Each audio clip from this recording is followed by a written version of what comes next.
Hello everyone, welcome back to my YouTube channel. नोंथां बयखौबो आंनि YouTube channel बरायग्रोना लानाय जाबाय।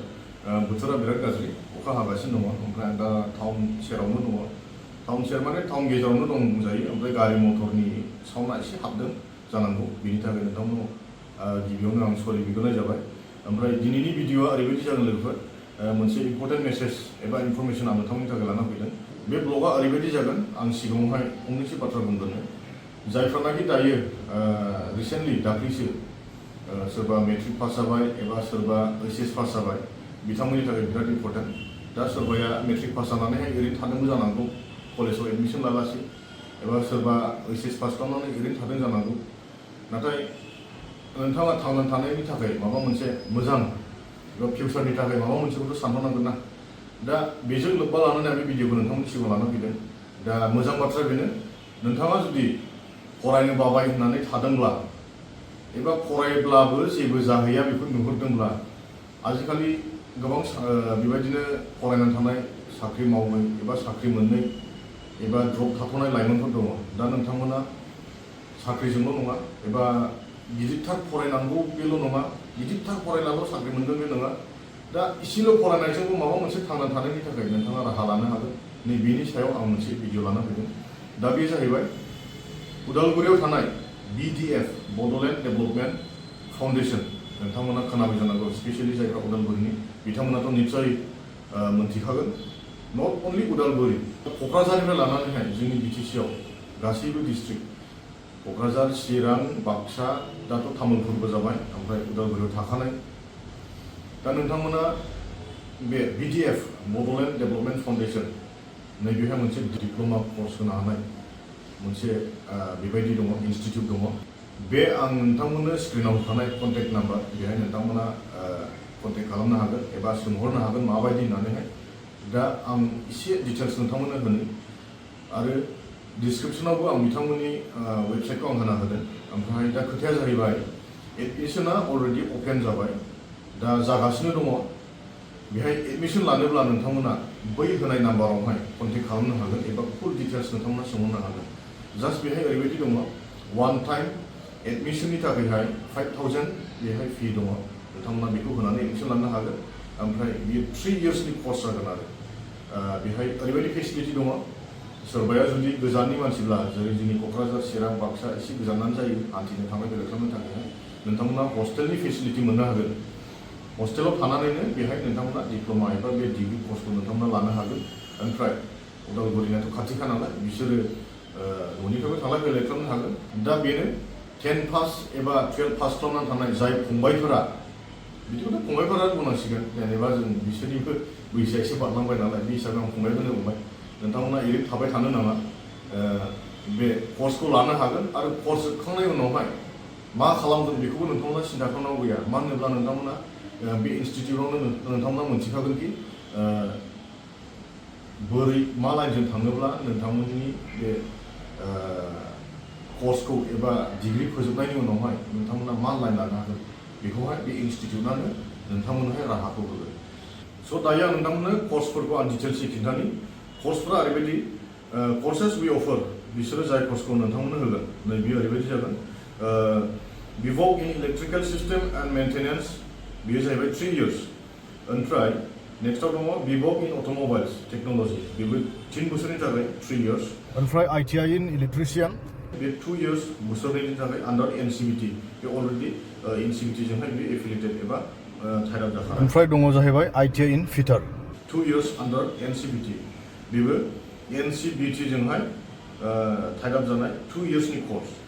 ओमफ्राय इलिजिबिलिटि क्राइटेरिया, माबायदिया बेहाय एडमिसन लानो हागोन, बेहाय BVOC-आवहाय जानांगोन मिनिमाम नोङो 12 पास एबा एचएस पास जानांगोन। ओमफ्राय ITI मिनिमाम 10 पास। दा आं नोंथांमोननोहाय बे डिटेल्सआवनो आं जाय डिटेल्सखौ होगासिनो दं, बेहायनो आं बिथांमोननि इनस्टिटिउटनि माखासे प्रुफ एबा बिसोरनि ट्रेनिं माबोरै जागायगासिनो दङ, जा सोलिबाय थायो, नैबे फट' एबा भिडिअफोरखौ आं डिसप्लेआव आं बेखौहाय होबाय थागोन। नोंथांमोना बेखौ नायलांबाय था। बे BDF, बे इनस्टिटिउट एबा डिप्ल'मा कर्स, नैबे अलरेडि काजिरङा इउनिभार्सिटिजों बिसोरो टाइप जाखानाय, बिसोर थांनाय बोसोरावनो टाइप जादों। दा बे हिसाबैहाय नोंथांमोननि थाखायहाय डिग्री एबा कर्स जोबनाय लोगो लोगो बिथांमोना 100% नोंथांमोननो प्लेसमेन्टखौ होनो थाखायबो बिसोर रेडि बिबक बेचलर अफ भकेसन बियो अलरेडि आं दहाय बुंखानाय बायदियैहाय काजिरङा इउनिभार्सिटिजोंहाय बियो टाइड आप जाखानाय बिसिनि affiliated with Assam Kaziranga university जरहाटजोंहाय आरो बियो दा बेहाय ओरैबायदि दङ मा होनो automobiles technology and electrical system and maintenance नै बियो अलरेडि काजिरङा इउनिभार्सिटिजोंहाय बे टाइड आप जाखानाय आरो ओमफ्राय बेहा इन्डास्ट्रियेल ट्रेनिं इन्स्टिटिउट बेबो NCVT national council for vocational training नैबेजों अलरेडि बेबो एफिलिएटेड एबा टाइड आप जानाय ओमफ्राय बेखौ खोनासं जायफ्रानाखि अट'मबाइल्स टेक्न'लजि ओमफ्राय इलेक्ट्रिकेल सिस्टेम एन्ड मेन्टेनेन्स नैबेखौहाय बे कर्सखौ लागोन बिथांमोना मिनिमाम क्वालिफिकेसना 12 पास जानांगोन दा जुदि बे अट'मबाइल टेक्न'लजि आरो इलेक्ट्रिकेल सिस्टेम एन्ड मेन्टेनेन्स बे कर्सखौ लानोब्ला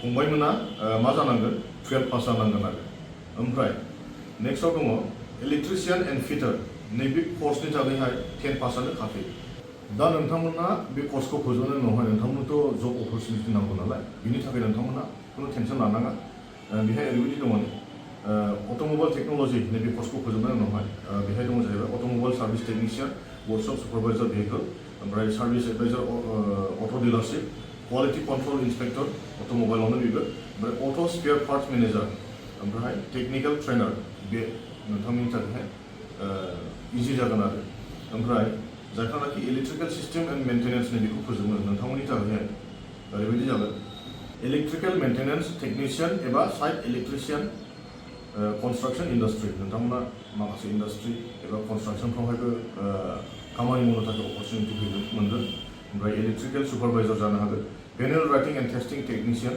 power plant technician facility maintenance engineer solar system technician नै सलार सिस्टेमाव फैबाय जाय जोंनि सलार माने सानजोंहाय जायखौ जों माबा बानायो कारेन्ट बानायो इलेक्ट्रिक बानायो नै बेनिबो बेहाय दं आरो ओमफ्राय ITI स्टुडेन्टफोरनि थाखाय मोनसे ओरैबायदि फेसिलिटि दङ NSP नेशनेल स्कलारशिप पर्टेल माने स्कलारशिपनिबो सुबिदा दं आरोखि फेसिलिटिस दङ आरोबाव बे ITI लाग्राफ्रा जुदि फरायबावगौ बुङोब्ला बेखौ बिसोरो आरोबाव मा होनो बेखौ फार्दार स्टाडिनि थाखायहाय थिनहरबावगोन आरोखि ओमफ्राय बिबक दहाय बुंखानाय बायदि बिबकआवहाय मा खालामनो हागोन बेहाय सिख्लाफोराबो एडमिसन लानो हागोन आरो दा बेबायदिनो एडमिसना लिमिटेड दै ओंखायनो नोंथांमोना देरि खालामालासै थाबैनो एडमिसन खालामदो अनलि 120 सिट दं बिसिनावहाय बे अलमस्ट फुल जानो थांगासिनो दङ फुल जानायनि सिगांनो नोंथांमोना थाबै जेसे हायो एसे थाब कन्टेक्ट खालामनानैहाय एडमिसनखौ लानो हागोन आरो बेजों लोगोसे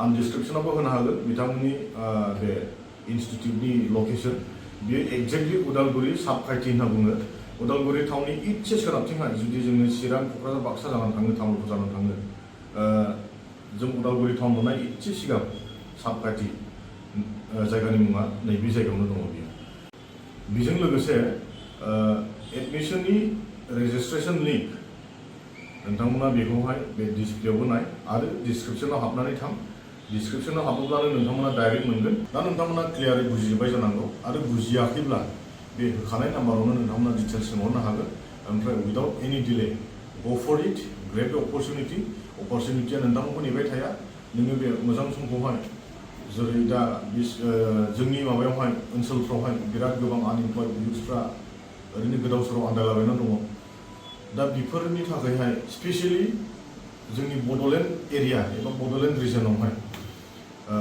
बे सुबिदाखौ होनाय जादों दा बाहेरानि स्टुडेन्टफोराबो बेहाय फैगोन आस्थेयैनो बिसोर फैनायनि सिगांनो जोंनि बर' लाइमोनफोरा जाहाथे बेहाय अपरचुनिटिखौ लानो हायो दा आं जोबनायाव बेखौल' बुंनो सानदों बे जायफ्रानाखि मेट्रिक पास जानाय एबा HS पास जानाय बिसोरनिल' नङा बे अपरचुनिटिया सोरबा डिग्री फरायनानै बेखार दङब्ला कलेज ड्रप आउट जानानै थानाय दङब्ला नोंथांमोनाबो लानो हागोन ओमफ्राय बे माखासे खामानिफोराव इंगेज जानायनि सुबिदाया नोंथांनियावनो फैगोन स' बेखिनि इनफरमेसनखौ आं नोंथांमोननि सिगाङाव लानानै फैबाय दा नोंथांमोना भिडिअखौ मोजां मोनदोंब्ला शेयार खालाम जाहाथे नोंथांनि खाथि खालानि मानसि एबा नोंथांनि लोगोफ्राबो बे भिडिअखौहाय मोनसे इनफरमेटिभ भिडिअ हिसाब एबा ब्लग हिसाबैहाय सासेनि फल' खालामनानैहाय जोंनि बे बेखारनि जेंनाया जाहाथे सुस्रांजानायाव फैयो एबा माबा मोनसे बेबायदिनो बिथांनि फिउचारनि थाखाय खामानि होयो स' thank you for watching my video and see you in the next blog bye bye